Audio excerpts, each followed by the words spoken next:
ಇಷ್ಟೆಲ್ಲ ಹೆಸರುಗಳನ್ನು ಉದ್ದಾಗಿ ಹೇಳ್ತಾ ಹೋದಿರಿ. ಏನಾದರೂ ಕಥೆಗಳು ಚೆನ್ನಾಗಿ ಕೇಳೋ ಹಾಗಿದ್ದರೆ ಅಂತಹ ಕಥೆಗಳನ್ನು ಪ್ರವಚನದಲ್ಲಿ ಹೇಳುವುದು ಹೆಚ್ಚು ಸೂಕ್ತ. ಬರೀ ಹೆಸರುಗಳನ್ನು ಕೇಳಿದರೆ ನಮಗೇನು ಲಾಭ ಅಂತ ಹರಿವಂಶ ಪುರಾಣ ಹೇಳುತ್ತದೆ. ಏತೇಷಾಂ ಕಲ್ಯ ಉತ್ಥಾಯ ಕೀರ್ತನಾತ್ ಸುಖಮೇಧತೆ ಯಶಶ್ಚಾಪ್ನೋತಿ ಸುಮಹತ್ ಆಯುಷ್ಮಾಂಶ್ಚ ಭವೇನ್ನರಃ ಅತೀತಾನಾಗತಾನಾಂ ವೈ ಮಹರ್ಷೀಣಾಂ ಸದಾ ನರಾಃ ದೇವತಾನಾಂ ಗಣಃ ಪ್ರೋಕ್ತಾಃ ಇತ್ಯಾದಿಯಾಗಿ ಪ್ರಾತಃ ಕಾಲದಲ್ಲಿ ಎದ್ದು ಹಿಂದಿನ ಮನ್ವಂತರಗಳಲ್ಲಿ ಆಗಿರುವ ಋಷಿಗಳು ದೇವತೆಗಳು ಹಾಗೂ ಈ ಮನ್ವಂತರದ ಋಷಿಗಳು ದೇವತೆಗಳು, ಮುಂದಿನ ಮನ್ವಂತರಗಳಲ್ಲಿ ಬರುವ ಋಷಿಗಳು ದೇವತೆಗಳು, ಮುಖ್ಯವಾಗಿ ಭಗವದ್ ಅವತಾರಗಳು, ಇನ್ನುಳಿದದ್ದನ್ನು ತೆಗೆದುಕೊಳ್ಳಬೇಕು. ಮನುಪುತ್ರರು ಇವರೆಲ್ಲರ ಹೆಸರುಗಳನ್ನು ಸ್ಮರಣೆ ಮಾಡಿದರೆ ಸಾಕು. ಉತ್ತಮವಾದ ಕೀರ್ತಿ, ಉತ್ತಮವಾದ ಆಯುಷ್ಯ, ಆರೋಗ್ಯ, ಶ್ರೇಷ್ಠವಾದಂತಹ ಜ್ಞಾನ, ಆ ಭಗವಂತನ ಸೇವೆಯನ್ನು ಮಾಡುವ ಸೌಭಾಗ್ಯ ಮನುಷ್ಯನಿಗೆ ಸಿಗತ್ತೆ ಎನ್ನುವ ದೃಷ್ಟಿಯಲ್ಲಿ ಇವರೆಲ್ಲರ ಸ್ಮರಣೆಯನ್ನು ಮಾಡ್ತಾ ಇರಬೇಕು ಎಂಬುದಾಗಿ ಹರಿವಂಶ ನಮಗೆ ತಿಳಿಸಿಕೊಡುತ್ತೆ. ಈ ಮನ್ವಂತರದ ಆಳ್ವಿಕೆ ಆ ಮನುಗಳಿಗೆ ಇರುತ್ತಲ್ಲ, ಅದು ಎಷ್ಟು ವರ್ಷಗಳ ಕಾಲ ಅವರು ಆಳ್ತಾರೆ ಎನ್ನುವುದರ ಬಗ್ಗೆ ಒಂದು ಸಾಮಾನ್ಯ ಪರಿಚಯವನ್ನು ಕೊಡ್ತಾರೆ. 15 ನಿಮೇಷಗಳು ಸೇರಿದರೆ ಒಂದು ಕಾಷ್ಠ, 30 ಕಾಷ್ಠಗಳು ಸೇರಿದರೆ ಒಂದು ಕಲಾ, 30 ಕಲಾಗಳು ಸೇರಿದರೆ ಒಂದು ಮುಹೂರ್ತ, 30 ಮುಹೂರ್ತಗಳು ಸೇರಿದರೆ ಒಂದು ಅಹೋರಾತ್ರ. ಇಂತಹ ಅಹೋರಾತ್ರಗಳು 15 ಆದರೆ ಅದು ಒಂದು ಪಕ್ಷ, 2 ಪಕ್ಷಗಳಾದರೆ ಒಂದು ಮಾಸ, 2 ಮಾಸಗಳಾದರೆ ಒಂದು ಋತು, 3 ಋತುಗಳಾದರೆ ಒಂದು ಅಯನ, 2 ಅಯನಗಳಾದರೆ ಒಂದು ಸಂವತ್ಸರ. ಇಂತಹ ಸಂವತ್ಸರಗಳಲ್ಲಿ ಒಂದು ಮಾಸ, ಈ ಮನುಷ್ಯಮಾನದ ಪ್ರಕಾರ ಒಂದು ಮಾಸ ಅಂದರೆ ಅದು ಪಿತೃಗಳ ಒಂದು ಅಹೋರಾತ್ರ. ಪಿತೃದೇವತೆಗಳಿಗೆ ಮನುಷ್ಯರಿಗೆ ಒಂದು ತಿಂಗಳು ಕಳೆದರೆ ಅವರಿಗೆ ಒಂದು ದಿನ ಕಳೆದಿರುತ್ತದೆ. ಅಂದರೆ ಮನುಷ್ಯಮಾನದ ಸಂಪೂರ್ಣವಾದ ಒಂದು ಕೃಷ್ಣ ಪಕ್ಷ ಅವರಿಗೆ ಹಗಲು, ಇವರ ಕೃಷ್ಣ ಪಕ್ಷ ಅವರಿಗೆ ಹಗಲು, ಇವರ ಶುಕ್ಲ ಪಕ್ಷ ಪಿತೃಗಳಿಗೆ ರಾತ್ರಿ ಅಂತನಿಸಿಕೊಳ್ಳುತ್ತೆ. ಕೃಷ್ಣ ಪಕ್ಷಸ್ತ್ವಹಸ್ತೇಷಾಂ ಶುಕ್ಲ ಪಕ್ಷಸ್ತುಷಾರ್ವರಿ. ಈ ರೀತಿ. ಇನ್ನು ದೇವತೆಗಳ ಮಾನ ಹೇಗೆ ಅಂದರೆ, ಮನುಷ್ಯಮಾನದಿಂದ ಒಂದು ವರ್ಷ ಕಳೆದರೆ, ಒಂದು ತಿಂಗಳು ಕಳೆದರೆ ಪಿತೃಗಳಿಗೆ ಅಹೋರಾತ್ರ, 1 ವರ್ಷ ಕಳೆದರೆ ದೇವತೆಗಳ ಒಂದು ದಿನ, ಅದು ಒಂದು ಅಹೋರಾತ್ರ. ಈ ರೀತಿ ತಿಳಿದುಕೊಳ್ಳಬೇಕು. ಇನ್ನು ಮನುಗಳ ಲೆಕ್ಕದಲ್ಲಿ ತೆಗೆದುಕೊಂಡರೆ ದಿವ್ಯಮಬ್ಧಂ ದಶಗುಣಂ, ಆ ದಿವ್ಯಮಾನದಿಂದ ದೇವಮಾನದಿಂದ 10 ವರ್ಷಗಳಾದರೆ ಅದು ಮನುವಿಗೆ ಒಂದು ಅಹೋರಾತ್ರ. 10 ಅಹೋರಾತ್ರಗಳಾದರೆ ಒಂದು ಪಕ್ಷ, 10 ಪಕ್ಷ ಅಂತಾದರೆ ಒಂದು ಮಾಸ. ಮಾಸದ ಲೆಕ್ಕ ಸ್ವಲ್ಪ ವ್ಯತ್ಯಾಸವಾಗಿದೆ ಮನುಗಳದು. 12 ಮಾಸಗಳು ಕಳೆದರೆ ಆಗ ಒಂದು ಋತು. ಆ ರೀತಿಯ ಋತುಗಳು 3 ಆದರೆ ಅಯನ, 2 ಅಯನಗಳಾದರೆ ವತ್ಸರ. ಈ ರೀತಿ ಮನುಗಳ ಕಾಲಮಾನವನ್ನು ತಿಳಿಸಿಕೊಟ್ಟಿದ್ದಾರೆ. 4 ದೇವಮಾನದಿಂದ 4000 ಯುಗಗಳು ಕಳೆದರೆ, ಆಗ 4000 ವರ್ಷಗಳು ಕಳೆದರೆ ಅದಕ್ಕೆ ಒಂದು ಯುಗ, ಕೃತಯುಗ.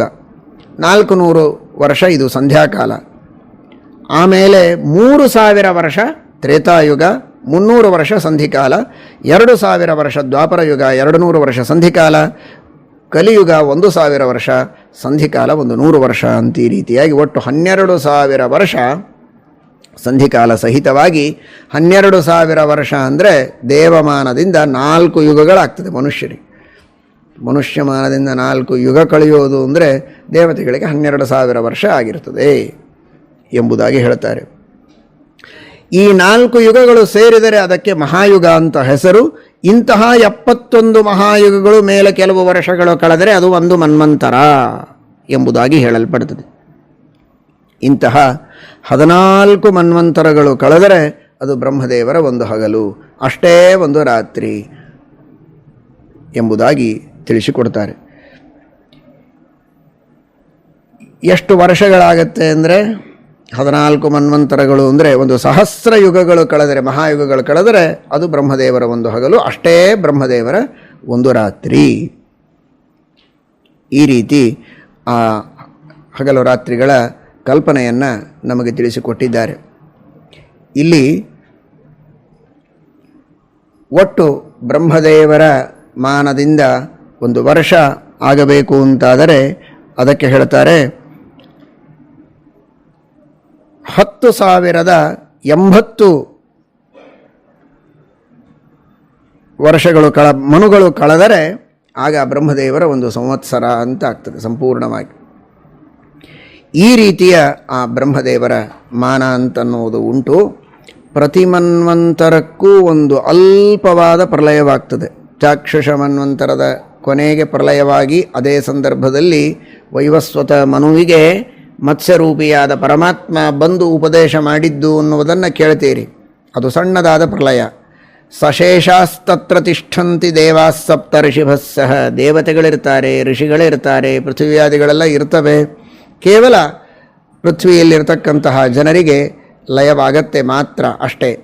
ಆದರೆ ಬ್ರಹ್ಮದೇವರ ಒಂದು ದಿನ ಕಳೆದಾಗ 3 ಲೋಕಗಳ ಲಯವಾಗ್ತದೆ. ಸಮಗ್ರವಾದಂತಹ ಬ್ರಹ್ಮದೇವರ 100 ವರ್ಷದ ಆಯುಷ್ಯ ಮುಗಿದ ಮೇಲೆ ಆಗ ಮಹಾಪ್ರಲಯವಾಗ್ತದೆ ಎಂಬುದಾಗಿ 3 ತರಹದ ಪ್ರಲಯವನ್ನು ನೀವು ತಿಳಿದುಕೊಳ್ಳಬೇಕು ಅಂತ ತಿಳಿಸಿಕೊಟ್ಟಿದ್ದಾರೆ. ಇಂತಹ ಬ್ರಹ್ಮದೇವರ ಸಂಪೂರ್ಣವಾದ ಒಂದು ಆಯುಷ್ಯ ಇದು ಪರಮಾತ್ಮನಿಗೆ ಒಂದು ನಿಮೇಷ ಮಾತ್ರ ಅಂತ ತಿಳಿಸಿಕೊಟ್ಟಿದ್ದಾರೆ. ಈ ತರಹದ ಆ ಭಗವಂತನ ಅದ್ಭುತವಾದ ಆ ಸೃಷ್ಟಿ, ಆ ಪರಮಾತ್ಮನ ಕಾಲದಲ್ಲಿ ಎಷ್ಟು ಬ್ರಹ್ಮರು ಎಷ್ಟು ರುದ್ರರು ಆಗಿ ಹೋಗ್ತಾರೆ. ಈದೃಶಾನಂತ ಸಂಖ್ಯಾನಾಂ ಶಿವಾನಾಂ ಬ್ರಹ್ಮಣಾಮಪಿ ರಮಾಯ ಅಪಿ ಯದ್ವೀಕ್ಷಾಂ ವಿನಾನ ಚಲಿತುಂ ಬಲಂ. ಅನಂತ ಬ್ರಹ್ಮರು ಅನಂತ ರುದ್ರರು ಆಗಿ ಹೋಗ್ತಾರೆ. ಕಣ್ಣು ಮುಚ್ಚಿ ತೆಗೆಯುವುದರೊಳಗೆ ಒಬ್ಬ ಬ್ರಹ್ಮನ ಆಯುಷ್ಯ ಮುಗಿಯಿತು.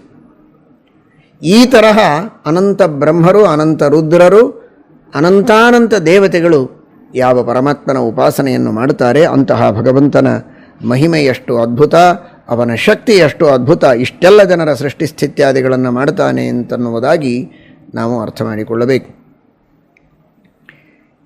ಮುಂದೆ ಶ್ರೀಕೃಷ್ಣ ಪರಮಾತ್ಮನ ಚರಿತ್ರೆಯನ್ನು ಹೇಳಬೇಕಾಗಿದೆ. ವೃಷ್ಣಿವಂಶವನ್ನು ನಿರೂಪಣೆ ಮಾಡುವುದಕ್ಕೋಸ್ಕರ ಹರಿವಂಶದ ಪ್ರಾರಂಭ ಆದದ್ದು.